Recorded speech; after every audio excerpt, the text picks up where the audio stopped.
नमस्कार, स्वागत है आपका। मैं हूं आपके साथ दिनेश अवस्थी और आप देख रहे हैं 23 की तकरार किसकी सरकार। जी हां, हम बात कर रहे हैं मध्य प्रदेश और छत्तीसगढ़ के विधानसभा चुनाव 2023 की। तो आइए शुरू करते हैं 23 की तकरार किसकी सरकार।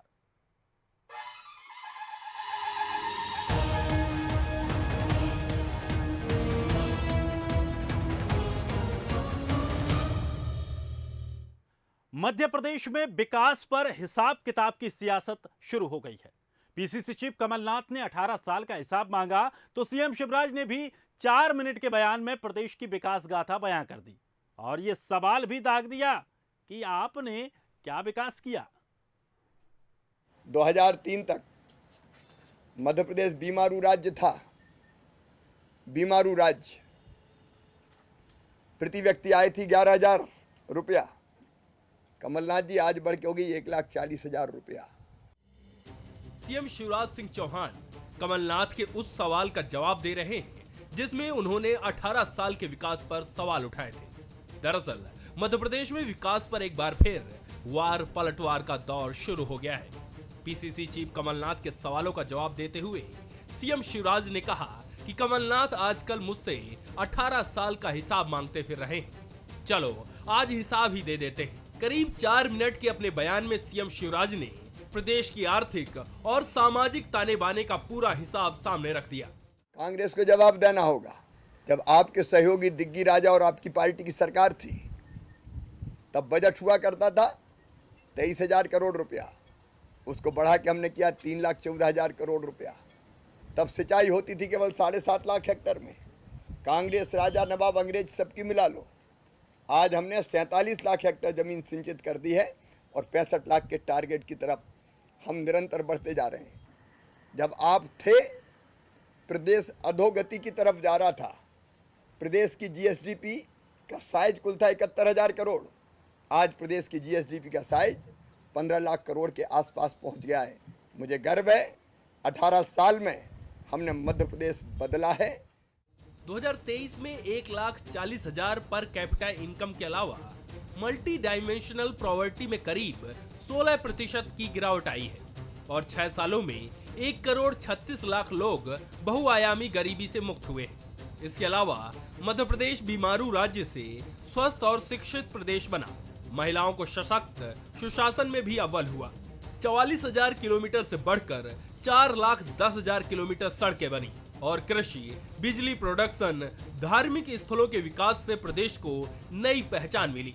सीएम शिवराज ने अपने कार्यकाल का हिसाब दिया तो 15 महीने की कमलनाथ सरकार और 2003 से पहले दिग्विजय सरकार से जवाब भी मांग लिया, जिस पर कांग्रेस ने अपनी उपलब्धियां गिनाने में देर नहीं की। हम आपसे इतना ही कहना चाहते हैं कि कांग्रेस पार्टी आएगी तो आपके बिजली के बिल माफ किए जाएंगे। किसानों की बिजली भी का भी हम बिल कम करेंगे या माफ करेंगे। आपके जो इन्होंने टंकी तो दे दी लेकिन महंगी इतनी कर दी कि आज एक टंकी की कीमत 1200 साढ़े 1200 हो गई। अगर हमारी सरकार बनती है तो गैस की टंकी 500 रुपए में आपको दी जाएगी। जाहिर है साल चुनावी है तो विकास की सियासत और सियासत में विकास आना लाजमी है, लेकिन जनता के सामने भी सवाल है कि किसके विकास के मॉडल पर वो भरोसा जताएगी और किसे 2023 में सत्ता की चाबी थमाएगी। Bureau report, Bansal news. तो एमपी में चुनाव को कुछ ही महीने बचे हैं। ऐसे में सियासी दल वोटर्स को साधने में जुट गए हैं। चुनाव में युवा भी महत्वपूर्ण जिम्मेदारी निभाने वाले हैं, जिसे लेकर बीजेपी और कांग्रेस युवाओं पर दांव लगाने की तैयारी में है। मध्य प्रदेश में 2023 के चुनाव में सरकार बनाने में युवा एक अहम किरदार निभाएंगे। कारण है युवा वोटर्स की बड़ी संख्या। प्रदेश में 18 साल के 12 लाख युवा और 18 से 39 साल के 2.83 करोड़ युवा हैं। इसीलिए बीजेपी ने यूथ कनेक्ट जैसी मुहिम शुरू की है। आज का हमारा जो नेतृत्व है, यह युवा हमारा मध्य प्रदेश के अंदर भी हर क्षेत्र में जिस प्रकार से नेतृत्व कर रहा है, और आप देख रहे हैं कि प्रत्येक बूथ पर कमान संभाली है तो नौजवान अपनी महत्वपूर्ण भूमिका निभा रहे हैं और निभाएंगे। हाँ, प्रदेश में शिवराज जी अन्य अन्य कार्यक्रम और योजना के अंदर करोड़ों युवाओं को उन्होंने प्रोत्साहन दिया है। लाखों संख्या में, करोड़ों संख्या में रोजगार का सृजन हुआ है। नए यूनिवर्सिटीज़, नए infrastructure, educational opportunities, employment opportunities यहाँ बढ़ चुके हैं और उन सभी कार्यक्रमों के वजह से युवा यहाँ एस्पिरेशनल है, ऑप्टिमिस्टिक है।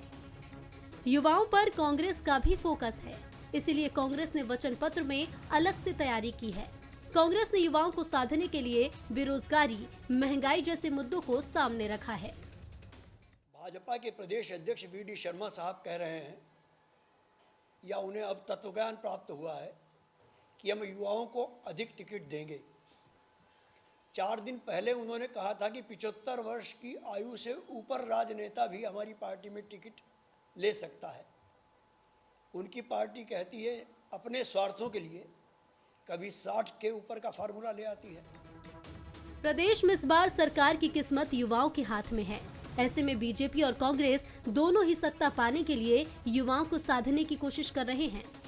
बीजेपी की नजर बूथ और यूथ दोनों पर है। बीजेपी कहती भी है कि बूथ जीता, चुनाव जीता, लेकिन इस बार के चुनाव में सबसे बड़ी संख्या यूथ की रहने वाली है। लिहाजा तैयारी यही है कि युवाओं को ज्यादा से ज्यादा मौका मिले।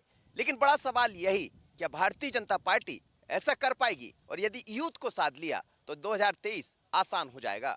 आशीष खरे के साथ मनोज सैनी, बंसरी, भोपाल।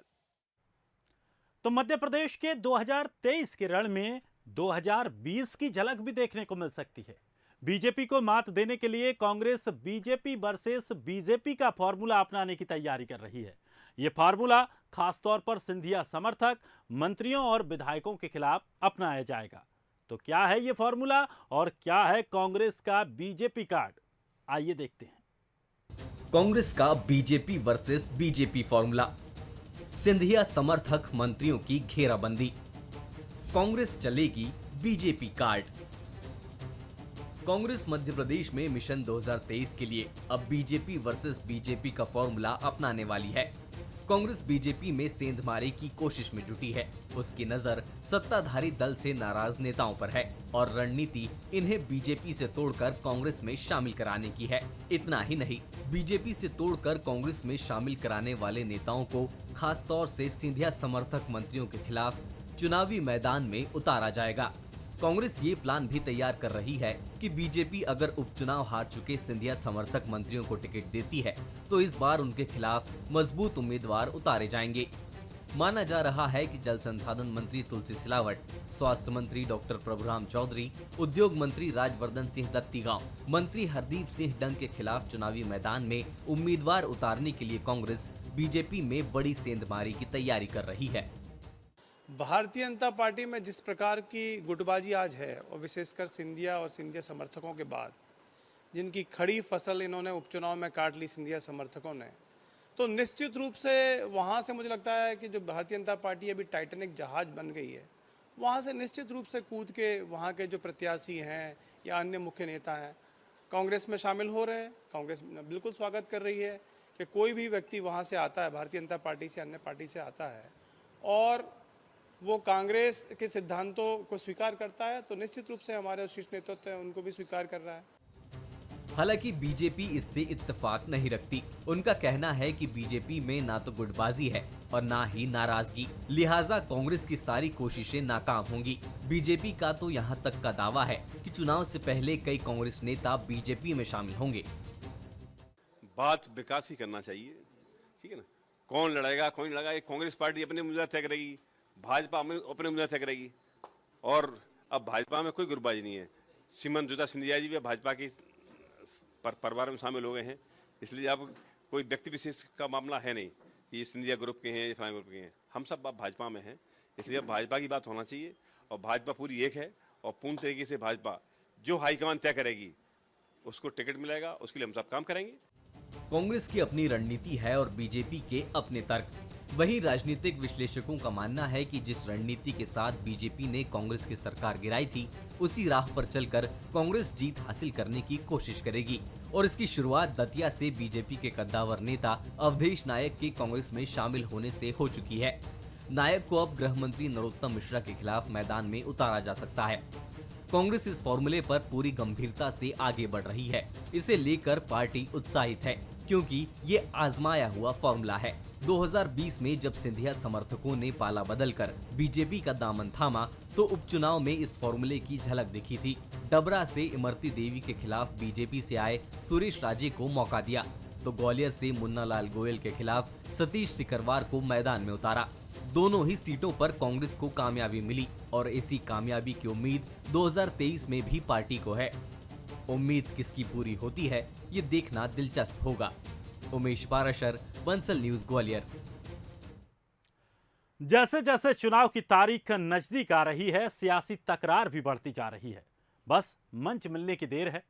ऐसा ही एक वाकया सामने आया राजगढ़ में, जहां उच्च शिक्षा मंत्री की मौजूदगी में ही विधायक और पूर्व विधायक के बीच मंच पर ही नोकझोंक हो गई। कांग्रेस विधायक प्रियव्रत सिंह ने बीजेपी के पूर्व विधायक हजारीलाल दांगी पर तंज कसते हुए कहा कि जनता जानती है कांग्रेस और बीजेपी की सरकार में पावरफुल कौन नेता रहा है। साथ ही वो ये भी जानती है कि दोनों सरकारों में किसने गुलाब जामुन खाए हैं। तो वहीं हजारीलाल दांगी ने भी मंच से पलटवार किया। बता दें कि हजारीलाल दांगी 1998 में कांग्रेस से विधायक बने थे और 2013 में बीजेपी से चुनाव जीतकर विधानसभा पहुंचे। साहब, बड़ी जोरदार बात है, बड़ी जोरदार बात है कि 10 साल जब दिग्विजय सिंह जी की सरकार थी तब पावर में कौन था, पूरी खिलचीपुर जानती। 20 साल शिवराज सिंह जी की सरकार है तब पावर में कौन है, सरकार से कौन जुड़ा हुआ है, ये पूरी खिलचीपुर जानती है। आप कांग्रेस में भी गुलाब जामुन खाए और बीजेपी में भी गुलाब जामुन खाए ऐसे रसूखदार नेता के लिए जोरदार तालियां। साथियों, बीजेपी का अन्य उनकी सरकार तो कहीं नहीं करूँ, यूँ कर दूंगा। यही मैं सुनना चाह रहा था, यही मैं सुनना चाह रहा था। जब कांग्रेस की सरकार थी, रिकॉर्ड टाइम में ग्रिड बने, 3 ग्रिड 4 ग्रिड बन के तैयार हुए। 4 ग्रिड जो स्वीकृत हो गए थे, कोरोना के कारण रोक लगा दी थी, वो अब बन के तैयार हो रहे हैं। 15,000 से 20,000 किसानों का कर्जा माफ हुआ, जो 10 दिन की बात हो रही थी। देखो, राजनीतिक अखाड़ा नहीं बनाना था। पूर्व दस्यु मलखान सिंह ने अब कांग्रेस का दामन थाम लिया है। उन्होंने पीसीसी चीफ कमलनाथ की मौजूदगी में कांग्रेस की सदस्यता ग्रहण की और इस दौरान पूर्व दस्यु मलखान सिंह ने कहा कि मैंने 80 के दशक में अन्याय के खिलाफ बंदूक उठाई थी और पिछले 15 सालों से बीजेपी सरकार में जनता के साथ हो रहे अन्याय को लेकर अब सरकार में अन्याय के खिलाफ कांग्रेस के साथ मैदान में उतरूंगा। साथ ही उन्होंने कहा कि अब मैं कांग्रेस की सरकार बनाने के लिए काम करूंगा और 2023 में कांग्रेस की सरकार बनेगी। छत्तीसगढ़ में विश्व आदिवासी दिवस भूपेश सरकार ने पूरे उत्साह के साथ मनाया और अपनी उपलब्धियां गिनाई। तो इस मौके पर सियासत की पुरानी फाइलें भी निकल आईं। कांग्रेस ने बीजेपी पर आदिवासी विरोध के आरोप लगाए तो सियासत और तेज हो गई। भारतीय जनता पार्टी आदिवासियों के हमेशा विरोध में रहे हैं। उनको नक्सली बता के जेल में ठूसे, उनके साथ मारपीट के, फर्जी एनकाउंटर किए, गोलियों से भुने, उनकी ज़मीनें छीनी, तो सब उसके अधिकार छीनने का भारतीय जनता पार्टी पिछले 15 साल में किया। ये ऑन रिकॉर्ड है। हमारी जो सरकार है, कांग्रेस पार्टी है, लगातार आदिवासियों को ताकतवर बनाने का काम कर रही है। चुनावी साल में आदिवासी सियासत के सेंटर में है और विश्व आदिवासी दिवस का मौका भी प्रदेश में सियासी बयानबाजी और आरोप प्रत्यारोप का दौर लेकर आया। बस्तर और सरगुजा में जय बीरू की जोड़ी एक बार फिर साथ नजर आई। सीएम भूपेश और डिप्टी सीएम टीएस सिंहदेव ने कार्यक्रमों में शिरकत की तो राजधानी में आदिवासी गौरव दिवस का आयोजन हुआ। प्रदेश भर में कार्यक्रमों के जरिए कांग्रेस ने आदिवासियों के लिए किए जा रहे विकास के काम गिनाए तो पीसीसी चीफ दीपक बैज ने आरोप लगाया कि बीजेपी राज में बस्तर जल रहा था और आदिवासियों को नक्सलियों के कपड़े पहनाकर गोली मार दी जाती थी। ये सच्चाई है कि पिछले 15 साल की भारतीय जनता पार्टी की सरकार में बस्तर जल रहा था, आदिवासियों के घर जलाए जा रहे थे, आदिवासियों को पहले गोली मारो फिर उसके ऊपर नक्सली कपड़ा पहना दिया जाता था। वो दिन भी हम भूले नहीं हैं, लेकिन आज छत्तीसगढ़ में हमारी कांग्रेस की सरकार आने के बाद माननीय मुख्यमंत्री भूपेश बघेल जी के नेतृत्व में आज बस्तर से लेके पूरे प्रदेश में आदिवासी सुरक्षित हैं। जाहिर है ऐसे गंभीर आरोपों पर बीजेपी भी चुप बैठने वाली नहीं थी। दीपक बैज ने तीखा हमला किया तो बीजेपी से भी जोरदार पलटवार सामने आया। पूर्व मंत्री केदार कश्यप ने कहा कि अगर कोई सबूत हैं तो कांग्रेस उसे पेश करे, ऐसे बेबुनियाद आरोप ना लगाए। दीपक बैज ने जो आरोप लगाया है वो सरासर बेबुनियाद है। कांग्रेस पार्टी के लोग और पीसीसी के अध्यक्ष बड़ी बड़ी बातें करते हैं, हर मामले को लेकर के ये कहते हैं कि हमारे पास साक्ष्य है, सबूत है। अरे साक्ष्य सबूत है तो बताएं ना। आपकी सरकार में सीलगर की घटना हुई, हमारे नारायणपुर की भरंडा की घटना हुई, मैं 2 ही घटना का उदाहरण दे रहा हूँ। आदिवासी आपको कभी माफ नहीं करेगा। बयानबाजी से इतर दोनों पार्टियों की नजर 32% आबादी और 29 सीटों पर है। कांग्रेस आदिवासियों को साधने में जुटी है तो बीजेपी आदिवासियों के मुद्दे पर कांग्रेस को घेरना चाहती है। ऐसे में आदिवासी किसके दावों और कामों पर भरोसा जताएंगे, ये देखना दिलचस्प होगा। कुलेश्वर पांडे, बंसल न्यूज, रायपुर। छत्तीसगढ़ विधानसभा चुनाव को लेकर बीजेपी का केंद्रीय नेतृत्व पूरी तरह से एक्टिव है। केंद्रीय गृह मंत्री 3 बार और प्रधानमंत्री नरेंद्र मोदी रायपुर का दौरा कर चुनावी शंखनाद कर चुके हैं और कार्यकर्ताओं को भी मैसेज दे चुके हैं। बीजेपी का फोकस उन 50 सीटों पर है जहां बीजेपी कांग्रेस में कांटे की टक्कर है और दिग्गजों के दौरे पर भी इस बात को ध्यान में रखकर तय किए जा रहे हैं कि दिग्गजों के जो दौरे लगातार जारी हैं उन पर अब सियासत भी तेज होती जा रही है। छत्तीसगढ़ विधानसभा चुनाव को लेकर बीजेपी के केंद्रीय नेतृत्व ने पूरी कमान अपने हाथों में ले रखी है। गृह मंत्री अमित शाह के बाद अब प्रधानमंत्री नरेंद्र मोदी 17 अगस्त को रायगढ़ पहुंच रहे हैं। रायगढ़ के बाद पीएम मोदी की सभा बस्तर और सरगुजा में कराने की भी प्लानिंग है और बाद में मुख्यमंत्री के गृह संभाग में पीएम मोदी की सभा होगी। बीजेपी की रणनीति है कि दिग्गजों की सभाओं के जरिए सरकार की पोल खोलने और मोदी सरकार के 9 साल के साथ साथ रमन सरकार की 15 साल की उपलब्धियों को जन जन तक पहुंचाया जाएगा। प्रदेश संगठन को इसका रोड मैप बनाने की जिम्मेदारी सौंपी गई है। पीएम मोदी और केंद्रीय गृह मंत्री अमित शाह के छत्तीसगढ़ दौरे के साथ साथ छत्तीसगढ़ के लिए चुनावी समिति में भी राष्ट्रीय नेतृत्व को जगह दी गई है। देखिए, निश्चित रूप से जैसे जैसे चुनाव नजदीक आएंगे, भारतीय जनता पार्टी के राष्ट्रीय स्तर के नेता, विधायक, सांसद, इनका लगातार जनता के बीच में जाना और इस सरकार की जो नाकामियां हैं भूपेश बघेल सरकार की, उसको बताएंगे। जो मोदी जी की सरकार की 9 साल की उपलब्धियां हैं उसको बताएंगे और 15 साल की बीजेपी के शासनकाल की उपलब्धियों को बताएंगे और उसके माध्यम से जनता को भारतीय जनता पार्टी की सरकार फिर से बनाने के लिए उसके लिए वातावरण तैयार करेंगे। अब ये भी समझ लें कि आखिर बस्तर और सरगुजा संभाग में बीजेपी का इतना फोकस क्यों है, क्योंकि ये वही संभाग है जहां 2018 में कांग्रेस को बढ़त मिली थी और यहां कांग्रेस की स्थिति भी मजबूत है। विधानसभा चुनाव के लिए पार्टी ने अंदरूनी सर्वे भी कराया है जिसमें 50 सीटें ऐसी हैं जहां दोनों पार्टियों में कांटे की टक्कर है और इन्हीं सीटों पर बढ़त लेने के लिए पार्टी यहां जोर लगाने की तैयारी कर रही है। बीजेपी के केंद्रीय नेतृत्व के दौरे भी इसी रणनीति का हिस्सा है।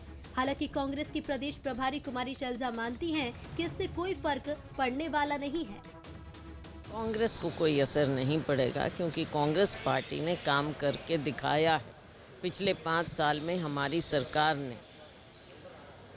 पूरे छत्तीसगढ़ में जो विकास किया है, हर भाग का विकास किया है, हर समुदाय का विकास किया है।